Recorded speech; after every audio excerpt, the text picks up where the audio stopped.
তো বন্ধুরা, আজকে দেখো এই 3 কোনা পিচবোর্ডটা দিয়ে কিছু একটা তৈরি করব। তার জন্য এখানে দেখো ফেভিক্রিল আঠা ব্যবহার করেছি। তোমরা চাইলে ফেভিকল আঠাও ব্যবহার করতে পারো। আর এই ফেভিক্রিল আঠাটা কিন্তু বেশি দাম নয়। অনেকেই জানতে চাও যে আঠাটার কত দাম, কোথায় পাওয়া যায়।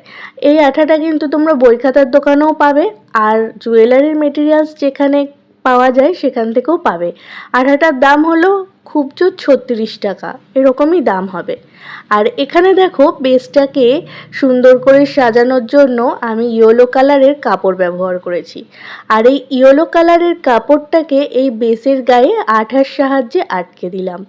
আমি এখানে ফেভিকল আঠা ব্যবহার করতেই পারতাম, ফেভিক্রিল আঠাটা ব্যবহার করেছি।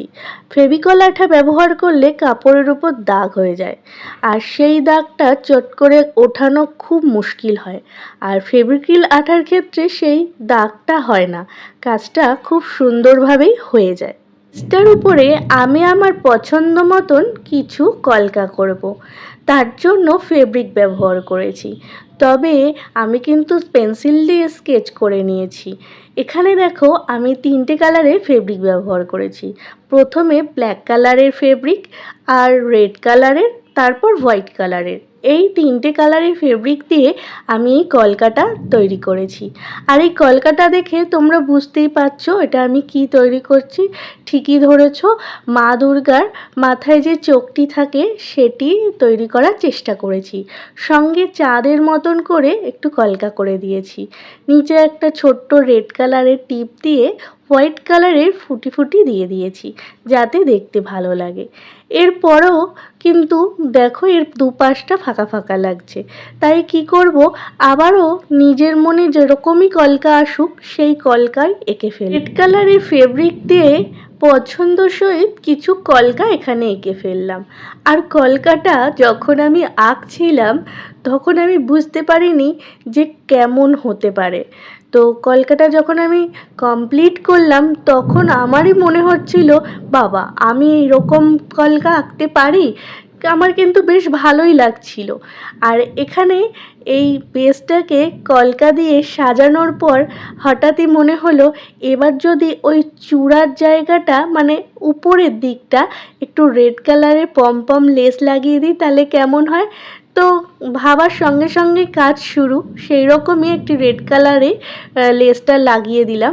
আর শুকিয়ে যাওয়ার পর এর ব্যাক পোর্শনে আইপিন, হেড পিন আর পুঁতি এই সমস্ত ব্যবহার করছি।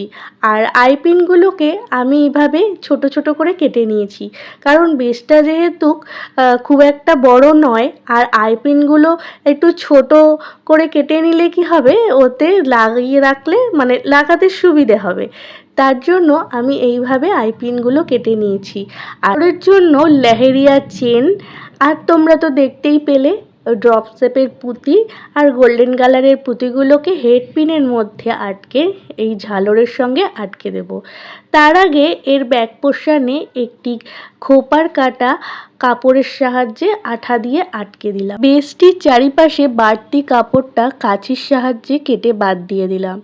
এবারে পড়ে রইল এই বেসটার নিচের দিকের কাপড়টি।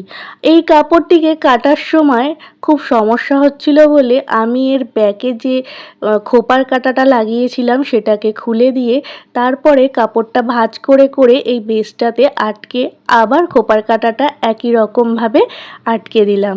আর এখানে দেখো লেহেরিয়া চেনটাকে ওই হুকের সঙ্গে একটা একটা করে আটকে রেডি করে ফেললাম সম্পূর্ণ খোপার কাটাটা।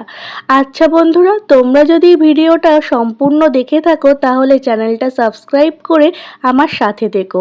আর খোপার কাটাটি কেমন হয়েছে সেটা কিন্তু কমেন্টে জানাতে ভুলো না। ভালো লাগলে অবশ্যই একটি লাইক দিও। ফিরে আসছি আবার একটি সুন্দর ভিডিওতে।